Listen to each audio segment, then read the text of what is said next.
And we've got a sunny and warm day across the area. It's going to be even warmer, at least for the first part of Friday. Well, a full look at your forecast coming up.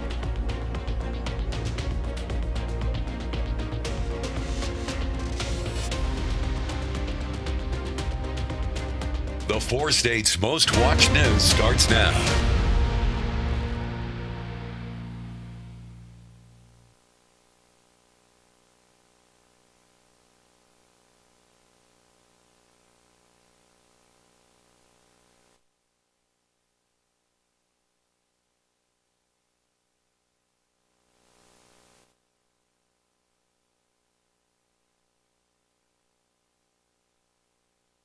Behind. Now, the blue car then crossed the center line of the road, hitting a northbound pickup truck. The pickup then spun around, hitting the rear of the white SUV. Everyone on scene refused medical care, and the roadway was cleared again to all traffic in about 90 minutes. Had their hands full with a series of crashes yesterday morning. Reports of a crash came in about 11:30 on 249 near Zora. Responders came upon a series of crashes where some vehicles had struck each other and some vehicles had struck debris. 5 vehicles required towing from the scene, and 1 person was taken to the hospital with minor injuries. Now let's check in with Chris Warner for a look at first weather. Yeah, we've had a pretty decent day out there. We had a chilly start this morning, but temperatures this morning were about 20 degrees warmer than where they were yesterday morning. So nice improvement. Doing pretty good. Looking great this morning from downtown Pittsburgh. Of course, our camera there. Heading over to the MoDOT camera from this morning, also at 20th and Rangeline in Joplin. And it's the plentiful sunshine out there. Just looking great. And any snow we've got is progressively going to make its way out of here. We started yesterday, very cold, 19. But look at that high. We made it right where we're supposed to be. And then we've got lows from this morning above normal, and our highs today for most of us will also be above normal. So that average of 44, and we've come close, but today and into tomorrow we're going above that. And then take a look, Saturday is when that Arctic air gets here and we start going back below normal. Now for the rest of this evening, we'll have clear skies, temperatures slowly falling into the upper 30s by 11. Our winds are going to increase. They're going to be pretty light through most of today, but later tonight they're going to shift out of the south and start gusting on us. We'll have a full look at your forecast. We'll talk about tomorrow's warm weather and that Arctic air mass that's coming in here in just a few more minutes. Elise? All right, thanks, Chris. Well, Kansas Governor Laura Kelly delivered the State of the State speech. The governor spoke in front of Kansas lawmakers in the House chamber last night. Kelly focused on accomplishments such as public school funding, balancing the state budget, and tax cuts, including axing the state's grocery tax. As of 2 weeks ago, no Kansan is paying state sales tax on groceries. As you all know, it took a while, but we got it done. And there's more relief on the way. In total, I've signed into law $2 billion in tax cuts. Kelly says future priorities include investing in child care, public school funding, and a multi-generational push to protect the water supply. Missouri Governor Mike Kehoe signed 6 executive orders since taking office on Monday. Now, it's part of his Safer Missouri plan. KOAM's Samantha Walker breaks down how one executive order aims to further cooperation among law enforcement agencies. During his inaugural address, Missouri Governor Mike Kehoe detailed his plans to make Missouri safer, taking action through a series of executive orders.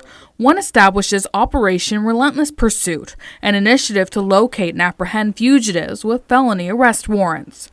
Kehoe explained the need for the program in his orders, saying, quote, "Studies show that individuals evading felony warrants are likely to engage in additional criminal activity, further endangering Missouri citizens and communities."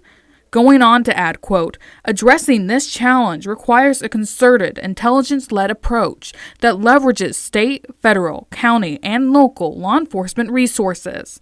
Operation Relentless Pursuit establishes intelligence sharing between the Missouri Information Analysis Center and the U.S. Marshals Service Investigations Operations Division in hopes of having more current information on the location of fugitives. The operation will also designate a full-time Missouri Highway Patrol Division of Drug and Crime Control investigator in each region of the state to assist with the initiative." They'll act as a liaison for drug task forces and other federal, state, and local agencies. The executive order encourages collaboration between national, state, county, and municipal law enforcement agencies. In a statement to KOAM, a spokesperson for MSHP says, quote, "We will work to implement those directives provided by the governor." The governor also said he would be taking action on further steps to make Missouri a safer place to live. Governor Kehoe is expected to detail more of his implementation plans for orders like Operation Relentless Pursuit during his State of the State address on January 28th. Reporting, I'm Samantha Walker, KOAM News.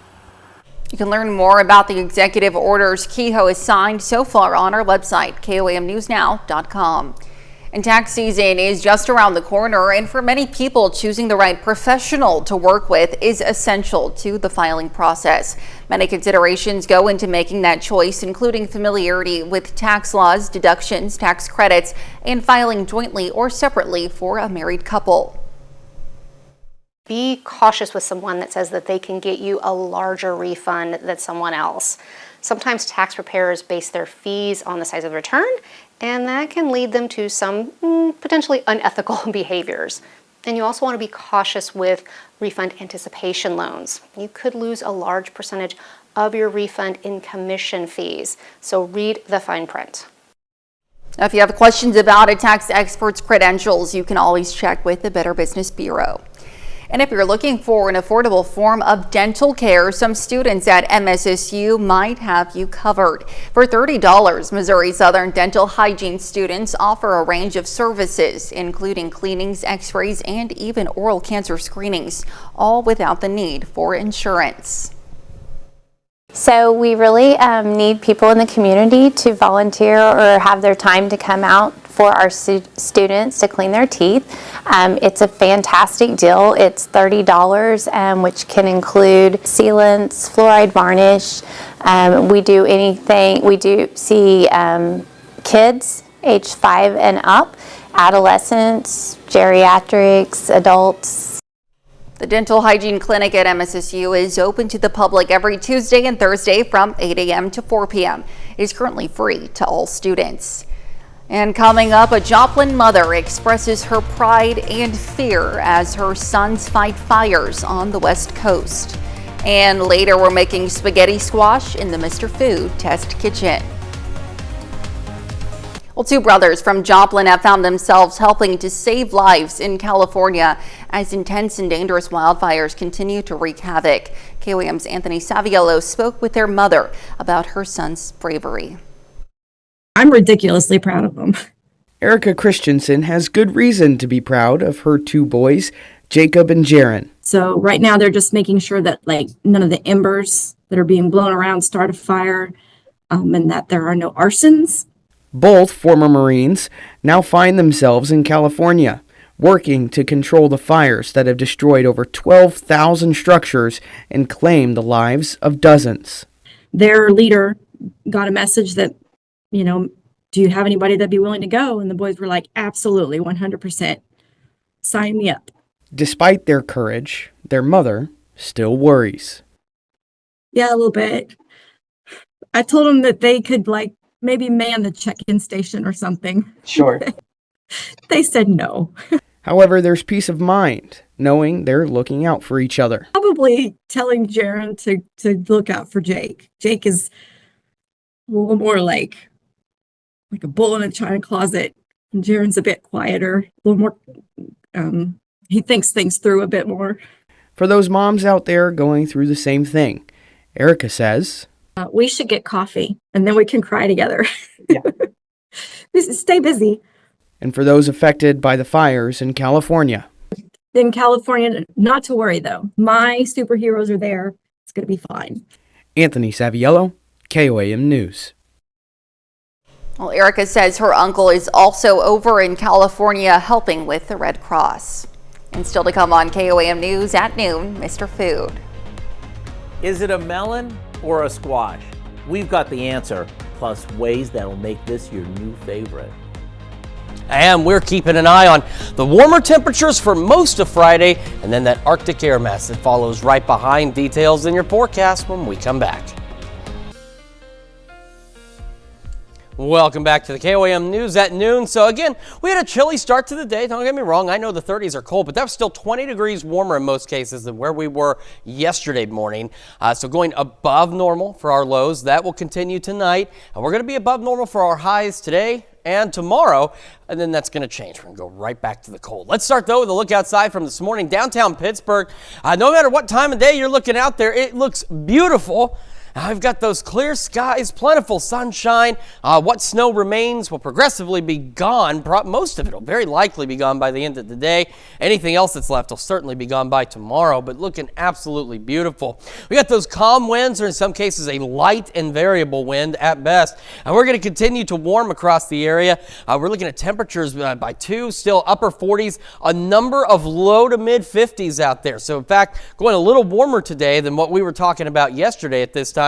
Thought it might be a little cooler than this. I thought there'd be more upper 40s and a few low 50s, but hey, we'll certainly take slightly warmer temperatures. And look at Bartlesville down there getting into the upper 50s as we head into the afternoon and evening hours. Temperatures slow to fall, and that's the light and variable. That's the wind arrows trying to interpret light and variable. You can see they're kind of all over the place, but they'll start to get organized as we go through the evening and overnight. They're going to be coming up out of the south. So as we head toward tomorrow morning, we have clear skies tonight, but overnight, winds will start gusting out of the south upwards of about 25 miles an hour. So our temperatures, yeah, they're chilly, but they're even a bit warmer overnight tonight than they were this morning as well. We've got mid and even upper 30s to start the day on Friday. We'll also have a few clouds just before sunrise, but those clouds will begin to increase and the winds will increase through the morning as well. Look at those wind arrows now, really racing. So we're talking south winds still, but now gusting 35, maybe even 40 miles an hour. But then look at these temperatures at noon tomorrow. We've got low, mid, even upper 50s across the area, and that's by noon. So we're looking at temperatures going well above average for us on our Friday ahead of that Arctic air. We also have those rain chances as we move into the afternoon. Now, in all honesty, we could see a stray shower anywhere across the area tomorrow, though most would be brief if we saw any. The slightly better chances for some kind of actual measurable rainfall still appear to be almost along and south of the I-44 corridor as we head into tomorrow afternoon. That's what the future track is showing, but again, we could have a stray shower or two outside of that. Now, by the time we get into Friday evening, you can see the wind shift. You can almost see the boundary in the cloud line itself, that cold front coming in. On the backside of it, north winds, colder air. Temperatures will begin to drop as that front pushes on through. So here we are at 10 o'clock tomorrow night. That front now just south of the I-44 corridor. Take a look. We have some clearing taking place, but now Yates Center down to 36. And we've still got folks into the mid-40s out right on the edge of that boundary. And it'll continue to push through. We'll be mostly cloudy on Saturday. And believe it or not, we're looking at early day highs for many of us into the low 30s. And the temperatures kind of fall back into the 20s on Saturday and then end up just kind of hovering there through most of the day before they'll eventually drop overnight. So again, today still looking at upper 40s, low 50s, mid to upper 50s for most of us tomorrow. Low 30s early on Saturday, then we're 20s for highs on Sunday, Monday, and Tuesday, teens for lows, and we'll stay below normal through at least next Saturday. Elise? All right, thanks, Chris. Well, Fort Scott's Gordon Parks Museum has begun its 2-day annual celebration for Dr. Martin Luther King Jr. Day. Students from Fort Scott Community College and Pitt State read excerpts of King's "I Have a Dream" speech, along with other quotes.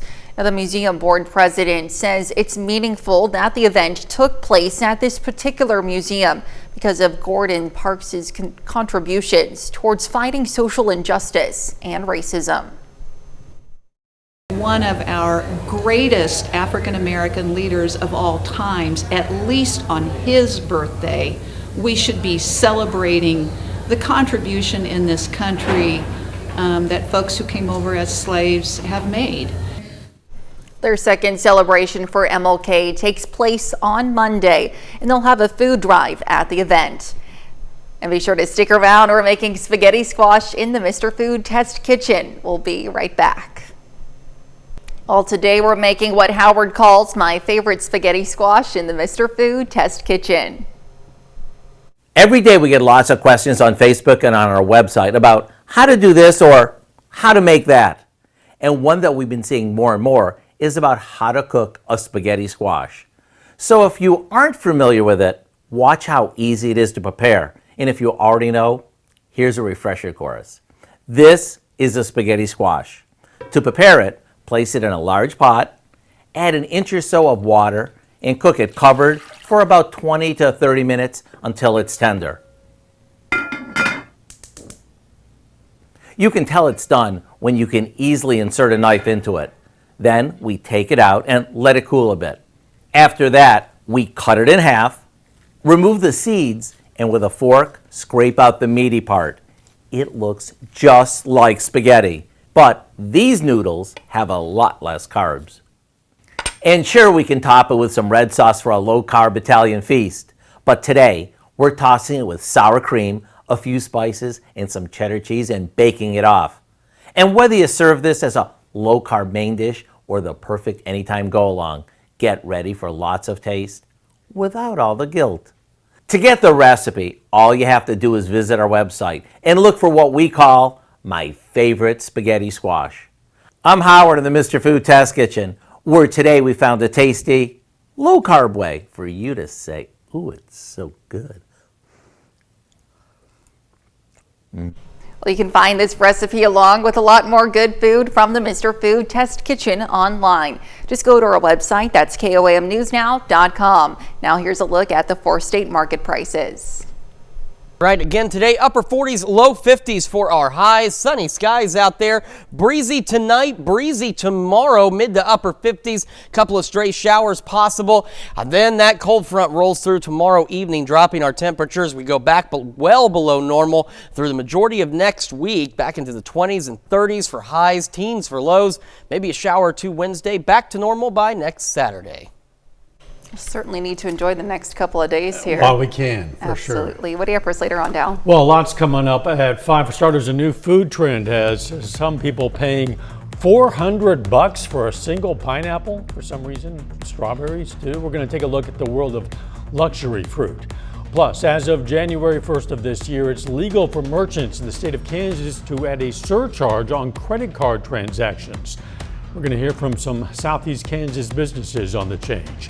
And as cold temperatures continue, a lot of people are using more natural gas, as you would expect. It means higher energy bills. We're going to look at some assistance programs in Southwest Missouri today at 5. All right, thanks, Dow. And that's the news for now. Thank you for joining us. Have a great rest of your day.